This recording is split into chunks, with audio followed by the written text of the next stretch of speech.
Well, welcome into the rundown on Fox Sports Radio 1400 around the world on the iHeartRadio app. My name is Rob Sanders. Thanks for joining me today. Jam-packed show for you today. I tell you what, we're going to talk about some hoops.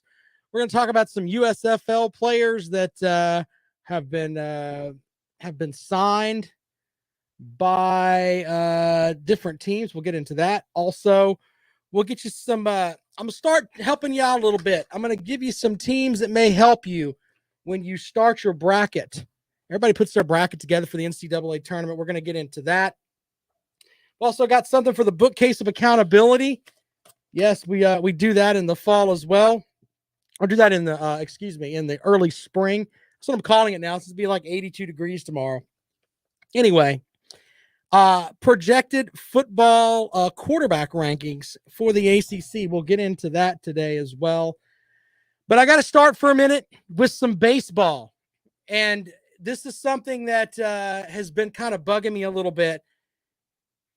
This is a story from the New York Post that says there's a growing belief Freddy Freeman will lead the Atlanta Braves. I'm only going to talk about this for a second, but it's a mess. It's basically what it boils down to. Now, of course, free agency is kind of on the hold due to the lockout, so they can't really sign anybody anyway. But here's the big thing.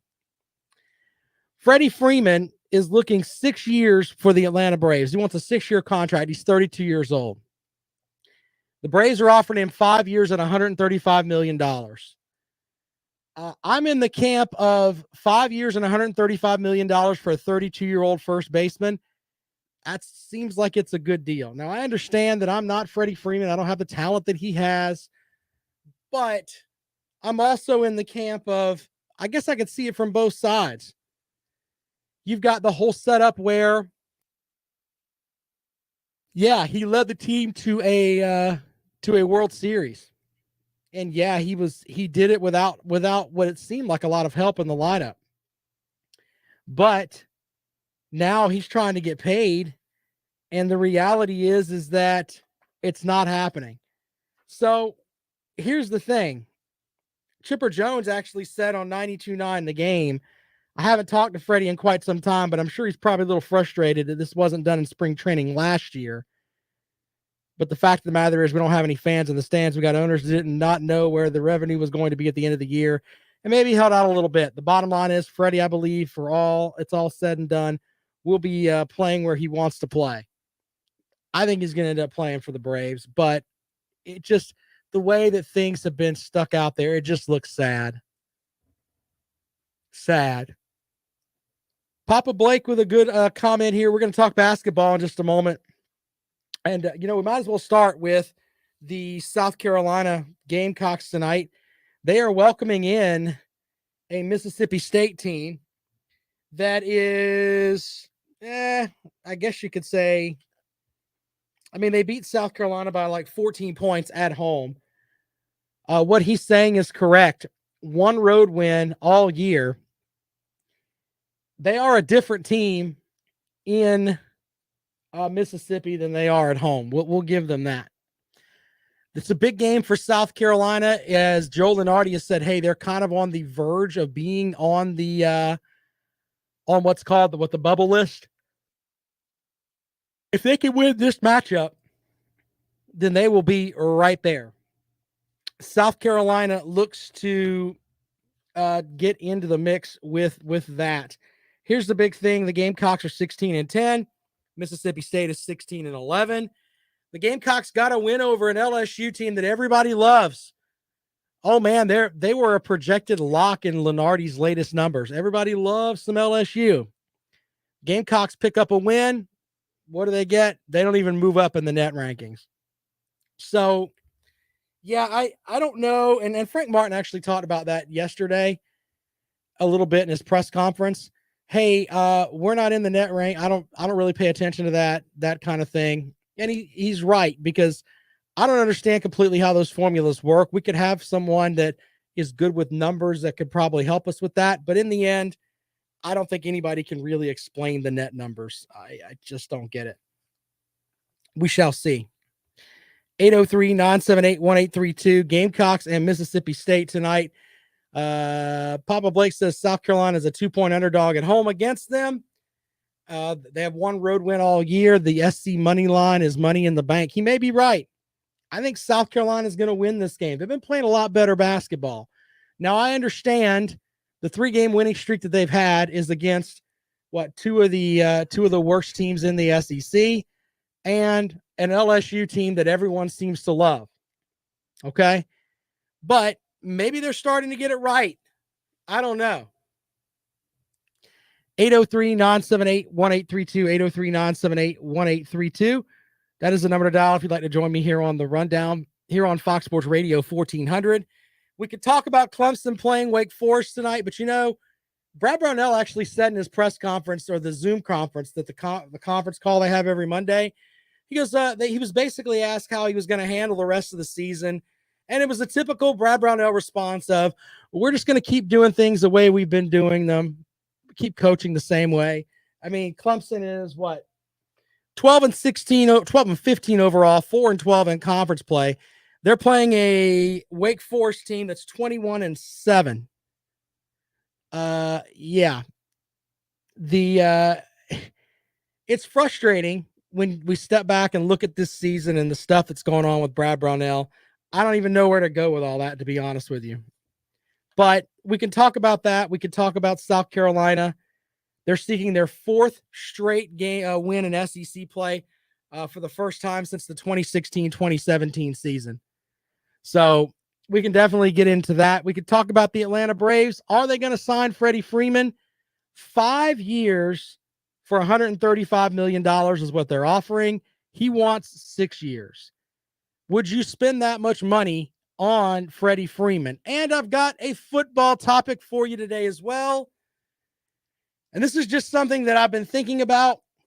The Deshaun Watson saga is going to continue. I mean, it really has become days of our lives once again with Deshaun Watson. Was he touching this person? Was he touching that person? Nobody really knows. Nobody really knows. But 9 of the accusers that have not filed criminal complaints, according to a San Antonio judge, I think it's in San Antonio. I've got to look at my notes. But apparently, they will have the opportunity to be disposed in the Deshaun Watson hearings, in the Deshaun Watson cases. Now, I'm at the point where when you really stop and look at it, regardless of what happens to Deshaun Watson, people are still going to have the concept that he did something wrong.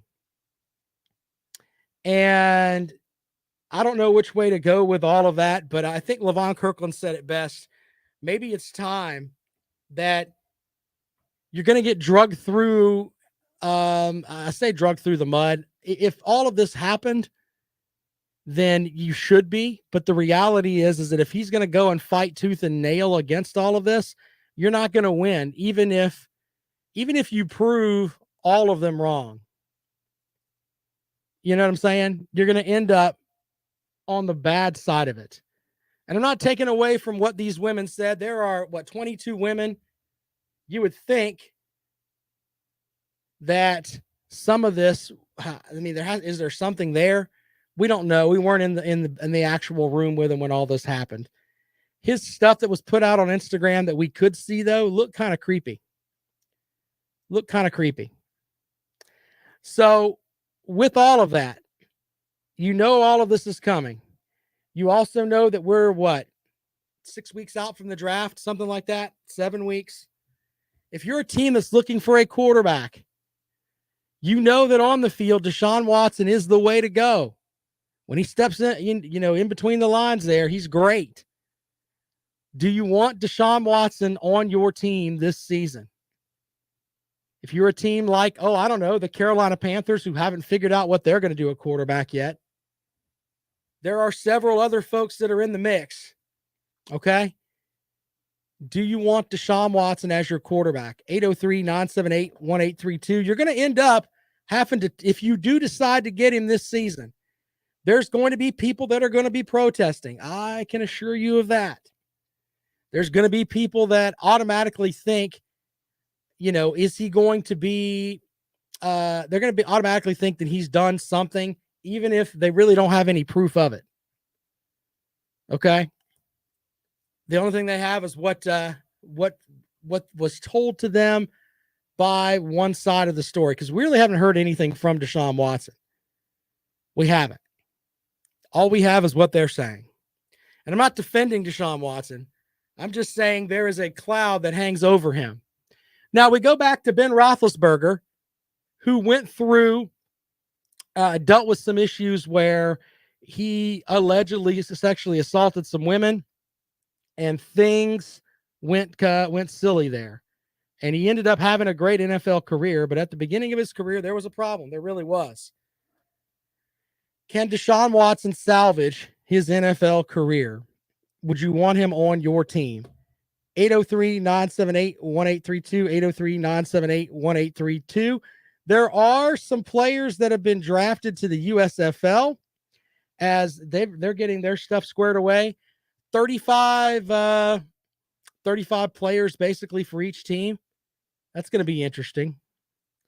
But the USFL, there were some folks that were drafted, and I'm pulling that up now. I know for South Carolina, Blake Camper, the former offensive lineman, has been drafted. And let's see here. Where is my stuff? It's amazing that I've lost my the stuff that I was looking for here. But let's see here as I try to salvage this here in a second. So I know that Deandre Overton was also drafted. And who was the other guy? Isaiah Battle. I posted that on the blog page this morning. And that was, he got drafted by the Michigan Maulers. What a good name for a team. I kind of like that. We'll give you some other stuff here. Dakota US says, what is your thoughts on Aaron Rodgers thing? What do you think he'll do? I think if he plays, he looks around, and in reality, I think Tom Brady's going to come back. So I think he's going to go back to the Bucs. But if that were a completely, and you're asking me my opinion, if he were to come back, I think the only place that he could look at and say, you know what, I could go and win a title would be with Green Bay. Now, there was a kind of an olive branch extended to Davante Adams. The GM said, hey, I don't want to put a franchise tag on Davante Adams. I want to sign him to an extension. So with that, maybe there's the adage of maybe they know something we don't. I don't know. We shall see. Mayhem Matt Online says he announces retirement. It'll be official on Friday. I don't know about that either. I don't know about that. We shall see. But it's interesting, though, when you step back and look at it, that he's 38 years old, and I'm a Packers fan, okay? But when I look at the Green Bay Packers, I like to look at it from a future standpoint. He had an MVP type season this year. They didn't win the Super Bowl. They didn't get out of the first round? So, I mean, they didn't get out of the second round. I'm sorry. So they don't get out of the second round. They lose to the San Francisco 49ers, a team that had a bum at quarterback. And I'm of the opinion that, look, you're going to lose Davante Adams. You're going to, if Rodgers goes, I'd tell Rodgers, hey man, we'll see you on Hall of Fame weekend, whatever it is. So with me personally, that's where I think it should go. But who knows at this point? I think salvaging your future for maybe 2 years with Aaron Rodgers as a 38-year-old quarterback is not the way that I think that things should go. Mayhem Matt Online says Jimmy G probably to the Steelers. My thoughts on that. Their general manager yesterday said that they were confident in Mason Rudolph. So if you told me I had to go with Mason Rudolph or Jimmy G, I'd probably go with Mason Rudolph because I've already seen what Jimmy G can do, and I'm not that impressed. Let's see if Rudolph can get the job done. So, yeah, I'm not set on fire with with some of that stuff. Back to the Atlanta Braves for a quick second. $135 million what they've offered the Braves. Some of the talks is that he may be going to the West Coast. The Yankees, of course, the Yankees, the savage, stinking, nasty Yankees who basically just go around and use the Major League Baseball for their farm teams. I hope the Yankees lose every single game. I have just a level of disdain for the Yankees and the Red Sox because in their mind, it's we're just going to outpay everyone because we're in a bigger market and we have more people and we can have more TV so we can have more money. That's not the way that it should be. How about do this? Do what other teams do. And, instead of stealing everybody else's players because your staff is incompetent and can't go out and develop players, try doing that. Develop a team. If you put that on the Yankee staff, they would be in trouble. The only thing they can do is go out and just sign other players and completely ruin baseball. That's why the Yankees, it's like their fans, they love them. Their fans love them, right? But in reality, majority of Major League Baseball absolutely despises them. I'm the captain of that Yankees hater squad simply because I get frustrated when it's like, all right, you put all of this money into a team or you put all this effort into a guy. You're paying him a great wage, man. $135 million for 5 years is what they're talking about for Freddy Freeman. And the Yankees may offer him 6 years at $220 million. And you just can't get past that. I mean, and I don't blame Freddy Freeman for that. Wait a minute. I get the 6 years and I get $90 million more. Okay. I mean, that's America. That's the economy. I get it. But the reality is that the Yankees do all of this and they want you to think that they're the absolute best franchise in baseball when in reality they're not. They are essentially carpetbaggers. They go and get stuff from everybody else and then try to claim it as their own. The Yankees are disgusting. Sorry. I don't feel any different about that. So Big Barney Ross says Jeff Fisher is coaching again in the USFL. I thought Big Barney Ross had him a Jeff Fisher tank top. And he was growing out that mustache that Jeff Fisher has got. He may be in that mix. I don't know. We shall see. Papa Blake says the USFL head coaching list reads like every college coach that was fired.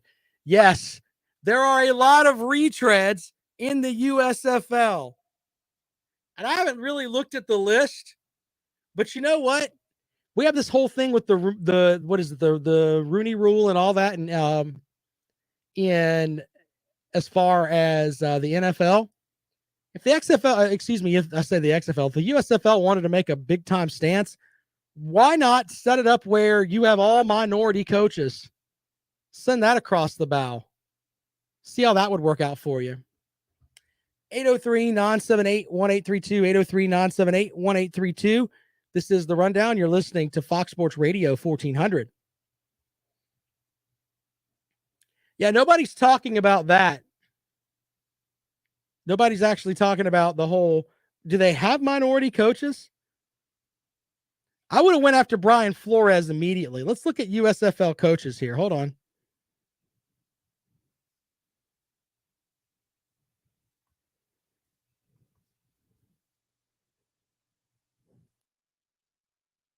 I need to get some water. Be right back.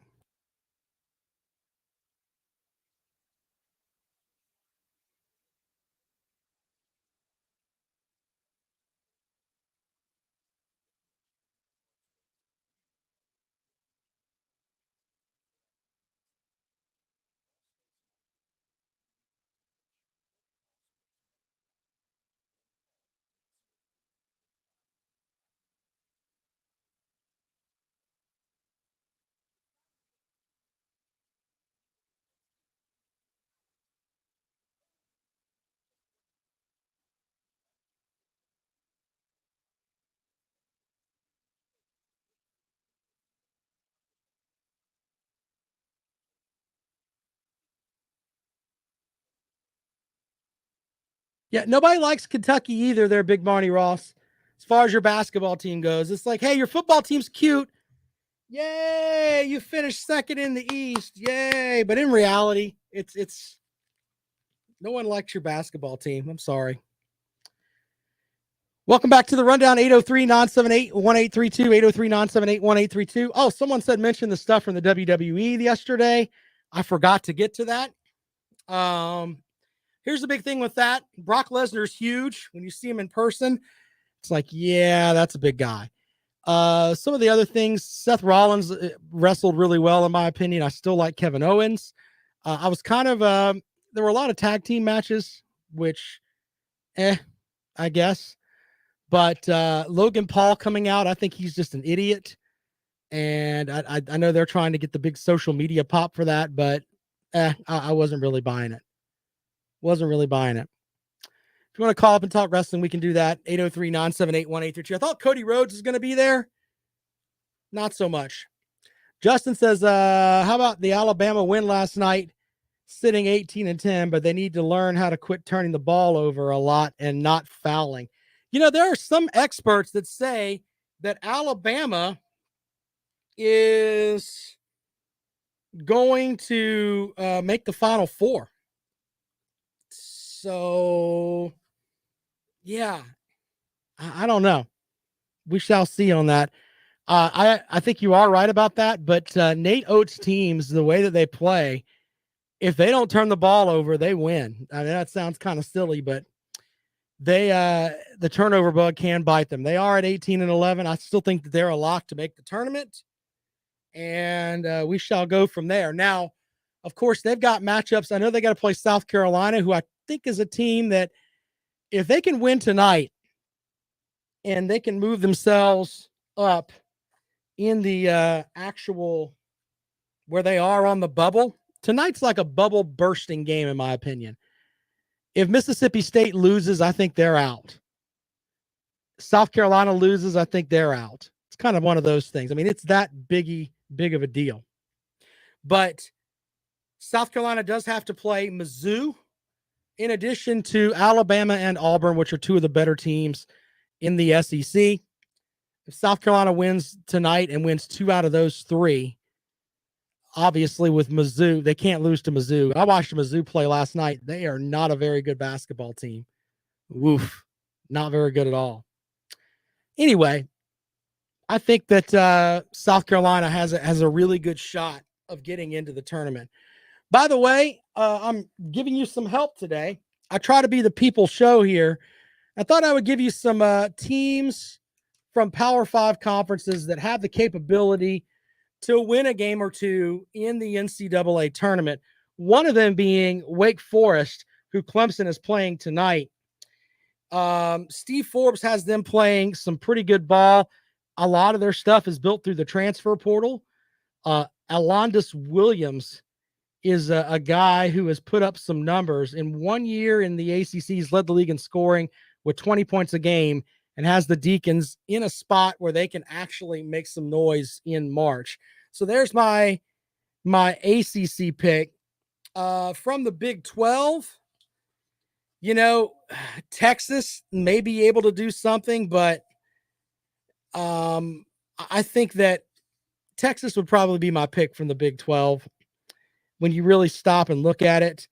They've had issues coming together, but I think Timmy Allen can carry them offensively. They're the team that they don't have any issues like I use Clemson as an example.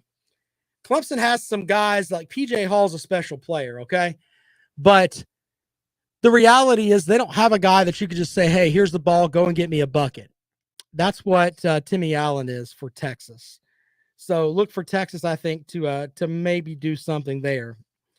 In the Big Ten, I'm always going to go with Michigan State just because I think that Coach Izzo, he always gets his teams playing right at this time of the year. March, once March gets here, they're going to be solid.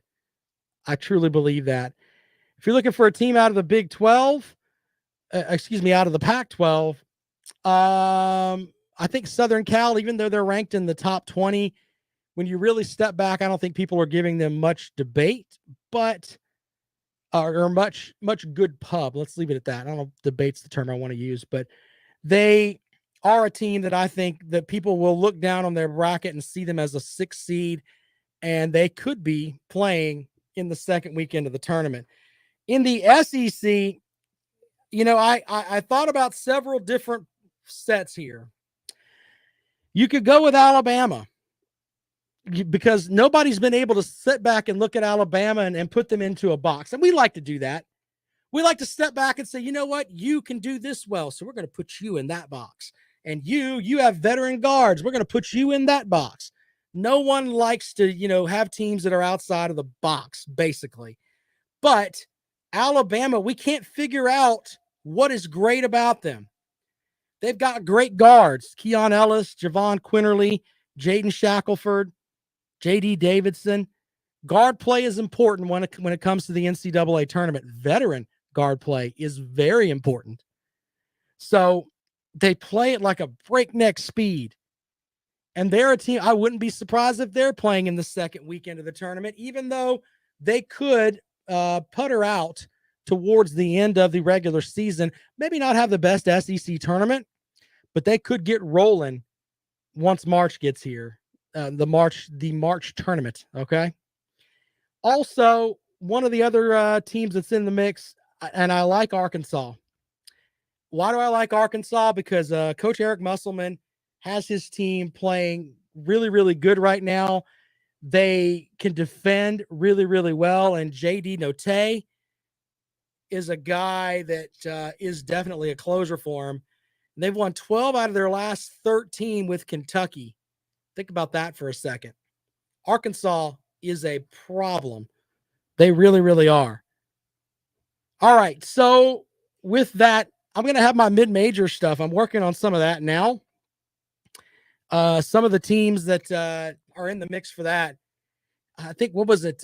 Penn that beat the Gamecocks earlier this season. I think they're 21-4 on the year. We'll see about that. See how well they go. There's always some team that you really don't look at that ends up doing something. And because in basketball, it's so much easier, in my opinion, to turn around really quick. LSU's a completely different basketball team because they had their point guard back. And I think that in the end, I'm going to give you some mid-majors as we get closer and closer to the tournament so that we can hopefully fill out some smart brackets together. All right, some comments. Dakota US says, didn't Rick Barnes coach at Clemson? Why did he leave there? That's a story for another day.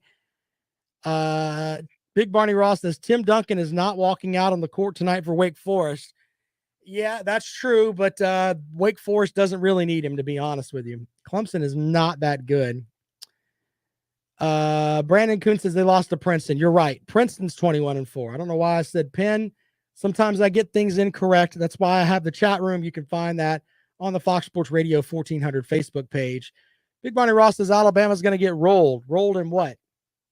Is that a drug reference, sir? We're not going to do drug references here on the rundown. Sorry.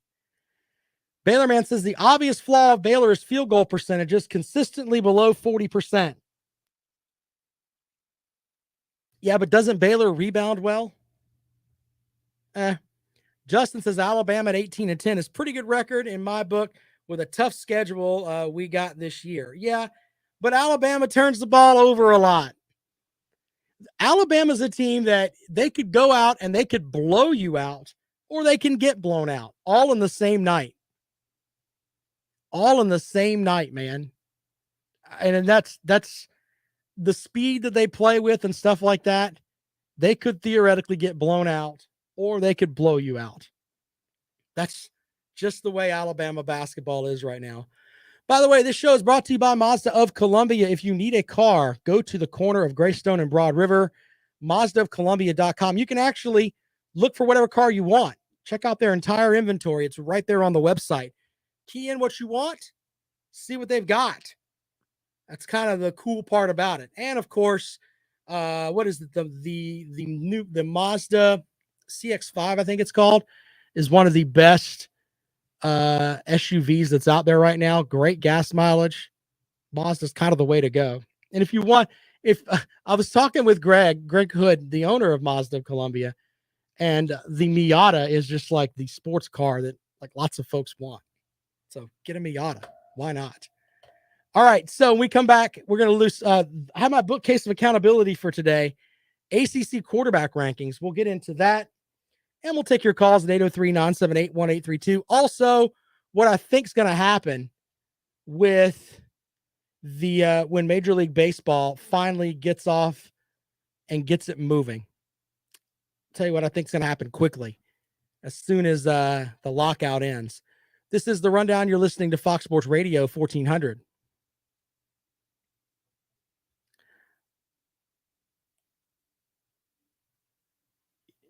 You know, Jay, I don't want a Miata, but they are a cool little car, though.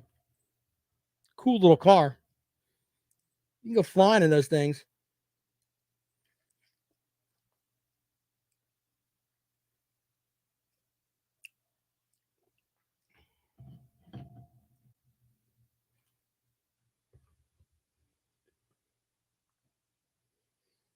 Yeah, but I think that with Baylor, my notes on Baylor say they rebound well, but I'm not sure. I don't watch enough of Baylor.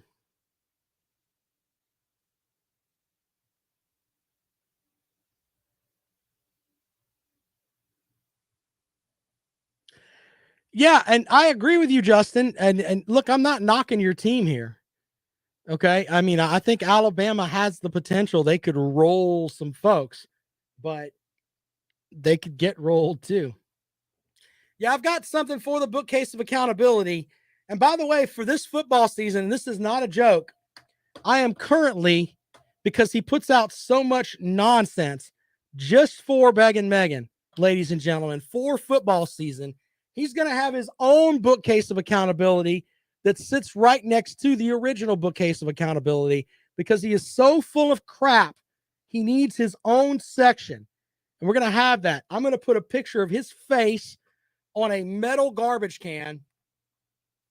That's where all of his crap is going to go. Seriously. So, yeah, there's that.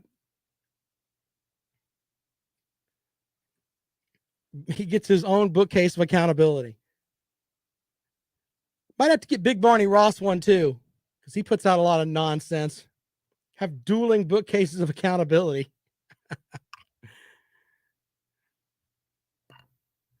Welcome back to the Rundown on Fox Sports Radio 1400 around the world on the iHeartRadio app. My name is Rob Sanders. Thanks for joining us this afternoon. I was telling folks that the bookcase of accountability is getting crowded over there. And I'm tired of putting stuff up there for Beggin' Megan. He's going to get his own bookcase of accountability, a metal trash can like Oscar the Grouch from Sesame Street. Yep. That's what it's going to be, because the majority of stuff that he puts out there it just doesn't happen. Like Stetson Bennett will never lead Georgia to a national title. I mean, if we sit back and we listen to just the stuff that Beggin' Megan said, he gives a lot of grief to Hollywood. He really does. But there's a lot of stuff he said. Oh my goodness, with all these injuries we have at Georgia, there's no way we can win the national title. That's not happening. I'm telling you, we're cursed, Rob. It's not happening. Can't win without Stetson Bennett, Rob. And every time I'm just like, and then I look at him and I'm like, okay, whatever. We're going to give him his own bookcase of accountability in the form of a trash can. Big Barney Ross wants one too. He says he wants it to be a commode.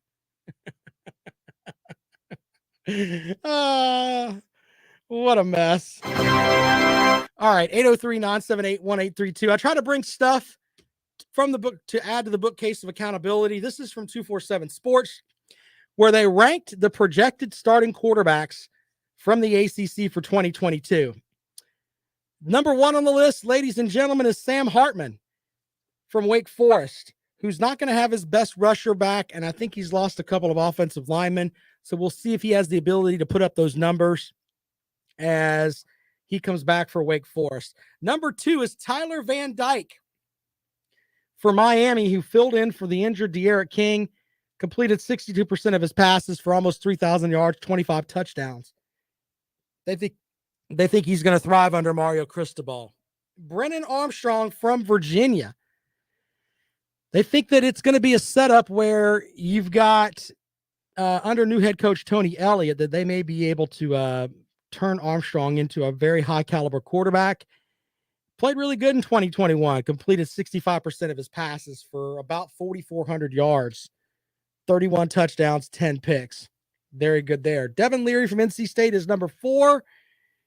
He is returning from a season-ending injury in 2021 to put together one of the best seasons in NC State history. Passed for 3,400 yards, 35 touchdowns, and 5 picks during the regular season. That's pretty good. Malik Cunningham from Louisville, 39 touchdowns, 20 through the air, 19 on the ground. I would venture to say the best dual threat quarterback in the ACC. Jordan Travis from Florida State. They love them some Jordan Travis, apparently, at number 6.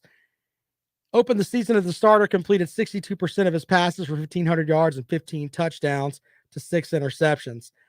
I don't know if I'm buying that he should be that high, to be completely honest with you. Here's the guy I like that I think should be higher is Phil Drakovich. Drakovic up at Boston College, suffered a broken bone in his hand against UMass, was out indefinitely. This guy transferred in from Notre Dame. If you remember a couple of seasons ago, he went into Death Valley up at Clemson and threw the ball all over the field against some guys that are in the NFL right now. So I don't know why Drakovich is at number 7, but we shall see. Kadon Slovis for Pittsburgh is at number 8. In 3 seasons at Southern Cal, he completed 68% of his passes. I think that they think that he's going to come in and they're going to make him the next Kenny Pickett. That's kind of the vibe that you get from Pitt. We shall see. Number 9 is DJ Uiagalelei for Clemson. You know, here's my thing with what I think is going to happen with DJ Uiagalelei. The more and more I think about it, I think they're going to go through fall camp, spring ball, all of that. He's going to be the number 1 quarterback.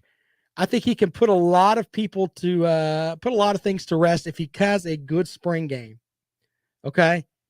I think he's going to go out and try to shine in those first couple of games. But if he doesn't, Cade Klubnik is sitting on that bench. And I don't think Dabo Sweeney would have issues pulling the trigger quick. But last season, he threw for 55% was his completion percentage, 2,200 yards, 9 touchdowns, and 6 picks. You know, you never would have thought that. He threw for 300-something yards in one game against Notre Dame. You would think he would do a lot better than 2,200 yards total. Drake May from North Carolina. The jury's still out on him. We'll see how that goes. Garrett Schrader from Syracuse is at number 11. Grant Wells from Virginia Tech is a guy who's transferring in from Marshall. Jeff Sims from Georgia Tech. Georgia Tech had 4 guys enter the transfer portal in the past week. When you step back and just from that perspective, you look at the guys that they had that were pretty good. What was it? Jamar Gibb, I think, was the running back. Yeah, I don't want to be here. I'm going to go to Alabama. That kind of thing. They had this whole thing of, we're going to recruit just Georgia and we're going to recruit just Atlanta because there's great football players there. And they got some guys, but now a lot of those guys are leaving. And I really think that Jeff Collins is on his way out at Georgia Tech. I know people will say, hey, you know what? It took a lot to go from the offense that they had with Paul Johnson to having a pro-style offense, which is what that Jeff Collins wants to do. But in the end, I think that Georgia Tech is going to have some issues. When people transfer out like that, and I know that certain other teams can do that, but this was the core of guys that he built on, saying this was going to carry us once we got to that next level and we started getting to a point where, hey, maybe we can compete for a bowl game. But Jeff Sims is at number 13. And Riley Leonard from Duke, he is ranked 14. Now, we'll keep these for the bookcase of accountability. We'll have them set up for us right here in the Fox Sports Radio 1400 studios. And we'll see how those work out. The guys I think are going to move up. And don't get me wrong on this. I'm saying that I think they'll move up simply because if they don't, they're going to be moving on. But Phil Drakovich should be higher than 7. I'll take him over Malik Cunningham. I'll take him over, who's at number 4? I'll take him over Devin Leary at NC State. I think Drakovich is a good quarterback. And Uiagalelei, I think he'll finish better than 9th in the ACC. Simply because if he comes out and has 2 subpar games, he's going to be sitting on the bench. Sitting on the bench. SEC Dog says Lawrence replaced Kelly Bryant after 4 weeks, and Bryant was 10 times better than DJ is in his opinion. Yeah, I don't know, man. You're right about that, but here's the thing. You've got a brand new offensive coordinator, and you got to figure out how much of a leash Dabo Swinney is going to have on the offense this year. Is he going to call plays? I don't know. SEC Dog says, I also think if DJ doesn't get any better, I bet Dabo starts Klubnik in week 1. I don't think it'll be that far, but I tell you what, it comes down to this. There's some tape out there that he went to some quarterback camp out in Texas or whatever, and he looked really great. Maybe this will be the season where he comes out and does his thing. But I do think he'll come back, and if he comes back and has a good year, he's going to come back and go because he'll be able to leave the program and go to the NFL. I really think that with everything you're hearing about Klubnik, that's going to be the guy. Or at least that's the projection. They thought the same thing about Uiagalelei. So who knows at this juncture? Who really does? Brandon Kuhn is right. All 5-star quarterbacks don't work out. Hunter Johnson wasn't as good, and he as he was billed either.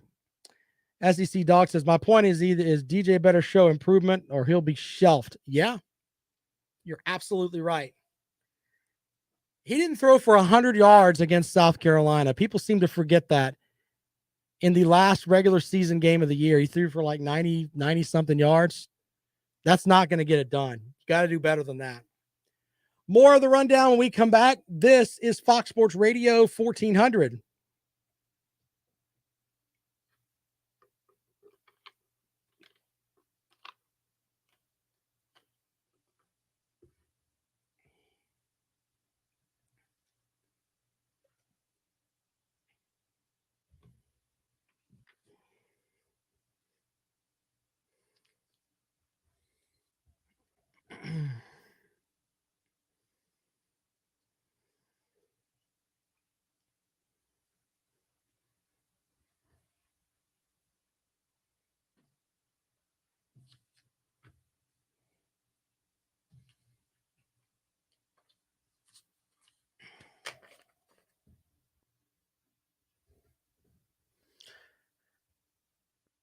Yeah, oh, you want the spreads for tonight? Let me see if I can pull those for you. Hold on.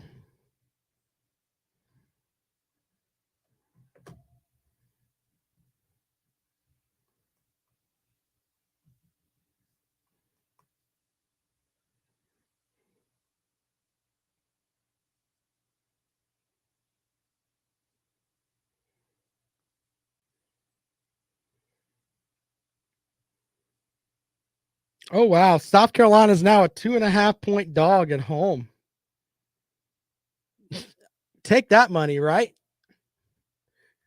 Let's see here. Clemson's a 3-point dog at home.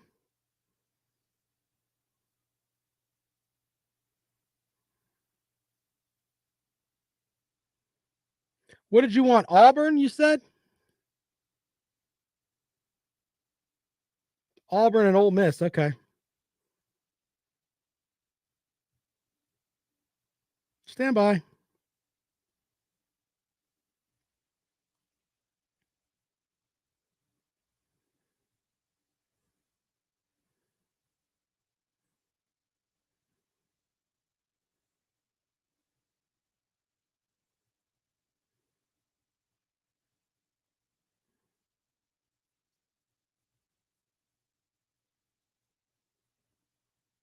I can't find it. I'm looking for it, but I can't find it.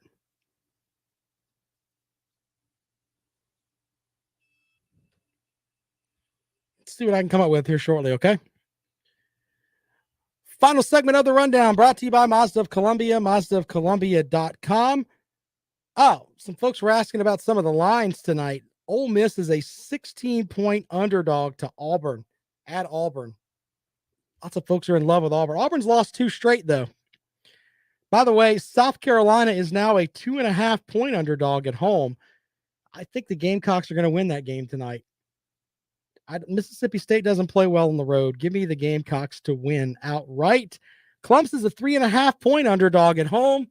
I would take Wake Forest right now for a couple of reasons. Number one, we don't know how well PJ Hall is. Coach Brownell said in the conference call that no real update other than he doesn't X-ray is negative, but his foot still hurts. So, yeah, there's that too. No PJ Hall. Clemson may lose by a good bit. They may lose by a good bit. All right, 803-978-1832, 803-978-1832. It's bubble atmosphere today for the South Carolina Gamecocks as they are a 3.5-point underdog at home against the Mississippi State team that beat them by 14 on the road on February, 5th, 1st, something like that. It was at the beginning of the month. So will South Carolina be able to bounce back?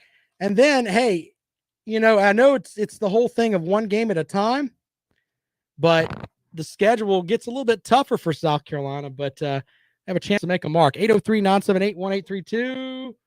Well, welcome into the program. Good afternoon. Carolina, how you doing, my friend? Hey, buddy. What's up? Not much, Carolina. I thought about Dwayne Howard. Carolina, he needs to check himself. He's got to behave himself, Yeah, you can't be slapping people around. You're right about that, man. Yeah. My second question is, what do you thought about Kentucky's offense for the lead for the Wales? Well, hey, man, I appreciate you calling. Yeah, he left for the Rams, and they got to find somebody else to coach. But in reality, though, if you have an opportunity to go from college into the pros, you got to at least try it. So there's that. 803-978-1832, 803-978-1832. I'm with Justin. I think South Carolina could pull it out tonight. And, Mississippi State, once again, not the best team on the road. Not the best team on the road. That's for sure. When you look at South Carolina's schedule, which I have pulled up here, the Gamecocks, they have Ole Miss left. They have Mississippi State and then Alabama, Mizzou, and Auburn. So there's that. All right, so the USFL, their draft is underway. I've got some players that have been drafted. We'll start in the 3rd round. A young man from Kenan High School, pick 6 in the 3rd round. Chauncey Haney has gone to the Birmingham Stallions. Round 5, pick 7 is offensive tackle Blake Camper, who played for South Carolina. He's going to play for the Philadelphia Stars. Round 6, Isaiah Battle. Folks remember him, right? He had some issues at Clemson. He got that whole three strike policy, and he had to go somewhere else. But a guy that had all the tools, everybody thought he was going to be a great player. In fact, the Rams used a supplemental 5th round pick to get him into to draft him. And of course, it didn't work out for them. He was on the practice squad with the Panthers. He ended up playing for the XFL for the Seattle, whatever they called themselves up there. And now he's going to have a chance to play for the Pittsburgh Maulers, picked in the 6th round. In round 16, wide receiver Deandre Overton, former Clemson great. I say Clemson great. He played on some great teams. Kind of came into it his senior year, I guess. He was picked in the 16th round by the Philadelphia Stars. And in round 20, Sean Pollard, the Clemson center, was picked by the Michigan Panthers. So the first game of the USFL season will be held April 16th at 7:30 between the New Jersey Generals and the Birmingham Stallions. The game will be televised on both Fox and NBC. All eight teams will play their games in Birmingham across 2 sites at Protective Stadium and Legion Field. playoff games, the league championships will be held at Tom Benson Stadium in Canton. So in theory, all of the games are going to be played in Birmingham. So these are all Birmingham teams, essentially. So there's that. Ball Stakes having some fun saying Kentucky's not going to make the basketball tournament. He's being silly over there. I think the SEC could have 7, maybe 8 teams. Maybe. We'll see how that works out. But you know what? We didn't have a weekend of football. I'm kind of looking forward to April the 16th. Why not for the USFL? Why not? I don't have a problem with that.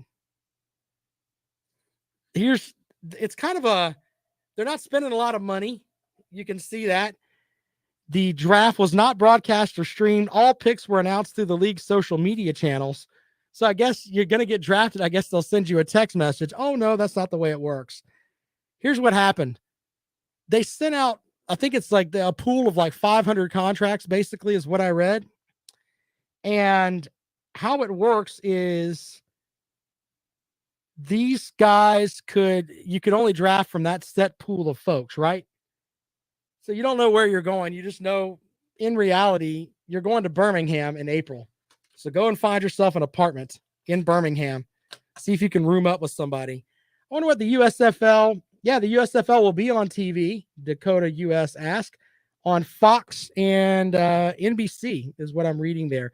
I'm trying to see what a USFL contract, what they're going to pay these guys. So here's the USFL contracts. How much do they make? According to the USFL News Twitter account, a player who spends all 10 weeks of the season as a USFL active roster will make $45,000, while a full season practice squad player will make $15,000. The players are also given a victory bonus, reportedly worth about $850 as part of a contract. So I kind of like that. If you win, you get basically another $850. I'm all about that. Wouldn't that be great if that was the way it was in the NFL too? Hey, look, you win, you get some extra money. I kind of like that. Alan asked, does Rob ever stop talking? No, I don't. Sorry, Alan. Just like you don't stop commenting silly things. 803-978-1832, 803-978-1832. Here's some things in baseball I think are going to happen once the lockout ends. I think Freddie Freeman's going to sign quickly, and I think it's going to be hopefully with the Braves, but if not, he's going to end up going, I think, to the West Coast and play for the Dodgers. I also think that, let's see here. What was the other things that I wrote down? Oh, we're going to find out how much Clayton Kershaw wants. Yeah. Used to be one of the most dominant pitchers out there. We'll see how much he wants to play this season. The best available relievers, I think, are going to come off the market quick. People are going to get themselves some great relief pitchers quickly here. Lots of guys are going to find their homes. I also think that the Cleveland Guardians, which is their name now, they're going to try to move out their all-star, Jose Ramirez. He's going to go somewhere else. Big Barney Ross is right. Pay for play. Yep. If you win, then we get some money, get some extra money. But I wonder if people are going to pay attention. I really do when it comes down to the USFL. We shall see. Money brings everything. And if you get some viewers, who knows? Who knows? All right, tomorrow on the program, working on getting a basketball insider. We'll talk a little hoops. We'll recap what happened with South Carolina and Clemson. We will update our bubble watch. We'll also do Coach's Hot Seat tomorrow. We'll get into all of that here on the rundown. Of course, don't forget my buddy Lawton Swan of Clemson Sports Talk. He is next. He is the czar of Clemson Sports. Be sure to check him out as he gives you some good entertainment this afternoon. Stop looking at me, Swan. On your drive home. All right, more of the rundown tomorrow. This is Fox Sports Radio 1400. Thank you, guys. We'll see you later on.